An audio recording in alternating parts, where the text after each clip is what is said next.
ಇನ್ನು ಕೆಲವೇ ಕ್ಷಣದಲ್ಲಿ ಸಿಎಂ ಕೇಜ್ರಿವಾಲ್ ರಾಜೀನಾಮೆಯನ್ನು ನೀಡಲಿದ್ದಾರೆ. ದೆಹಲಿ ಮುಖ್ಯಮಂತ್ರಿ ಸ್ಥಾನಕ್ಕೆ ಕೇಜ್ರಿವಾಲ್ ರಾಜೀನಾಮೆಯನ್ನು ಸಲ್ಲಿಸಲಿದ್ದಾರೆ. ರಾಜ್ಯಪಾಲರ ಕಚೇರಿಗೆ ಆಗಮಿಸಿದ ಕೇಜ್ರಿವಾಲ್ ಈಗಾಗಲೇ ಆಗಮಿಸಿದ್ದಾರೆ.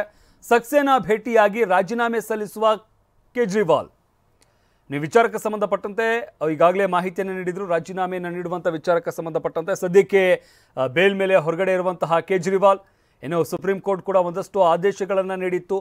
ನೀವು ಹೊರಗಡೆ ಇದ್ದರೂ ಕೂಡ ಸರ್ಕಾರಕ್ಕೆ ಸಂಬಂಧಪಟ್ಟಂತಹ ಯಾವುದೇ ಕಡತಗಳಿರ್ಬೋದು ಅಥವಾ ಯಾವುದೇ ಅಭಿವೃದ್ಧಿ ಕಾಮಗಾರಿಗಳಿರ್ಬೋದು, ಯಾವುದೇ ಯೋಜನೆ ಇರ್ಬೋದು ಅಥವಾ ಹಣ ರಿಲೀಸ್ ಮಾಡುವಂಥದ್ದಿರ್ಬೋದು, ಯಾವುದೇ ಆದೇಶಗಳಿರ್ಬೋದು, ಯಾವುದಕ್ಕೂ ಕೂಡ ಸಹಿ ಹಾಕೋ ಹಾಗಿಲ್ಲ, ಯಾವುದೇ ರೀತಿಯಾದಂತಹ ಆದೇಶವನ್ನು ಹೊರಡಿಸೋ ಹಾಗಿಲ್ಲ ಅಂತ ಕೇಜ್ರಿವಾಲ್ಗೆ ಸೂಚನೆಯನ್ನು ಕೊಟ್ಟಿತ್ತು. ಈ ಹಿನ್ನೆಲೆಯಲ್ಲಿ ಸದ್ಯಕ್ಕೆ ಕೇಜ್ರಿವಾಲ್ ಅಂದರೆ ತಮ್ಮ ಮುಖ್ಯಮಂತ್ರಿ ಸ್ಥಾನಕ್ಕೆ ರಾಜೀನಾಮೆಯನ್ನು ಸಲ್ಲಿಸೋದಾಗಿ ಹೇಳಿದರು.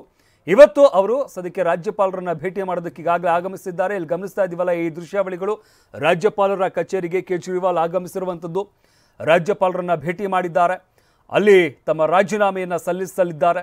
ಬಟ್ ಈಗ ದೆಹಲಿಯ ಮುಂದಿನ ಮುಖ್ಯಮಂತ್ರಿ ಯಾರಾಗ್ತಾರೆ ಅನ್ನೋದು ಈಗ ಸಾಕಷ್ಟು ಕುತೂಹಲವನ್ನು ಮೂಡಿಸಿರುವಂತಹ ವಿಚಾರ. ಸಾಕಷ್ಟು ಜನರ ಹೆಸರುಗಳು ಪ್ರಮುಖವಾಗಿ ಕೇಳಿ ಬರ್ತಾ ಇದೆ. ಆದರೆ ಮುಂದೆ ನೆಕ್ಸ್ಟ್ ದೆಹಲಿಯ ಮುಖ್ಯಮಂತ್ರಿ ಯಾರಾಗ್ತಾರೆ ಅನ್ನೋದು ಸಾಕಷ್ಟು ಪ್ರಶ್ನೆಯನ್ನು ಹುಟ್ಟುಹಾಕಿದೆ.